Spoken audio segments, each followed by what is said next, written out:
La nature comme révélateur des interrogations existentielles des artistes. Voilà le sujet d'une passionnante exposition au musée d'Orsay, baptisée Au-delà des étoiles, le paysage mystique de Monet à Kandinsky.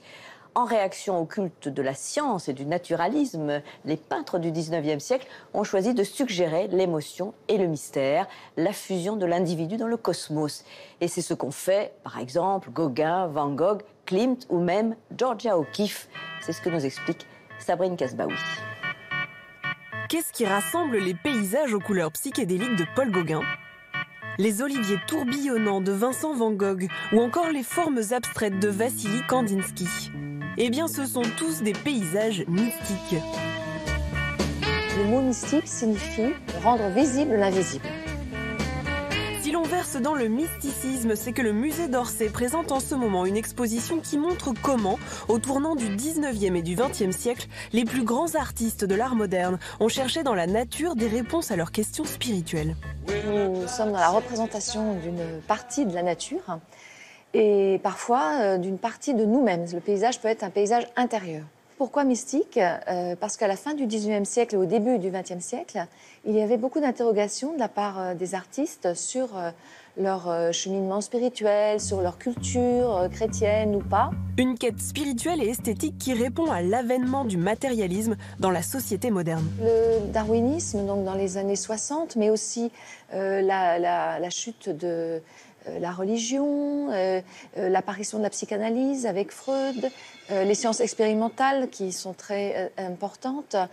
Tout cela fait qu'on se pose beaucoup de questions sur le monde moderne du XXe siècle. Alors comment cette recherche du sacré et du spirituel dans la nature porte avec elle certaines des grandes révolutions de l'art moderne? Décryptage à travers quelques grands types de paysages.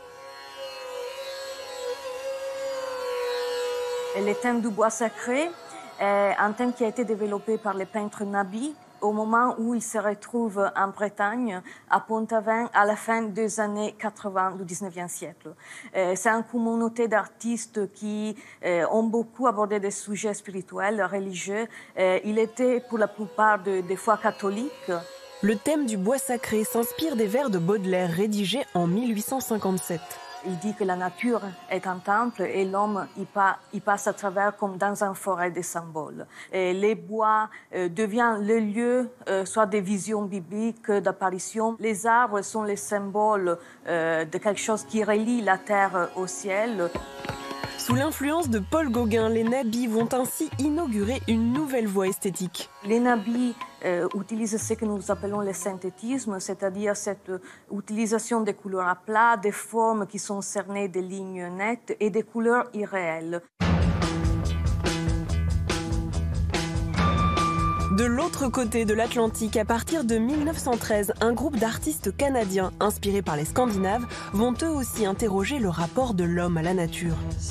Alors ce sont des espaces, c'est vrai, très souvent enneigés, mais ce sont en effet des espaces sans la moindre âme humaine. Et en fait, nous pensons que la représentation de ces paysages intemporels, isolés, vides, sont aussi finalement le symbole d'une nature préservée.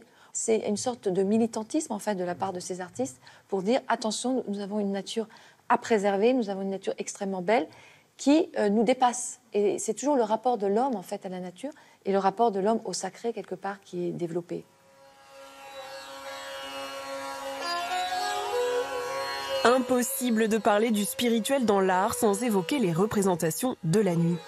La nuit est vue comme la nuit physique, des études des lumières, mais aussi la nuit de l'âme, la nuit intérieure.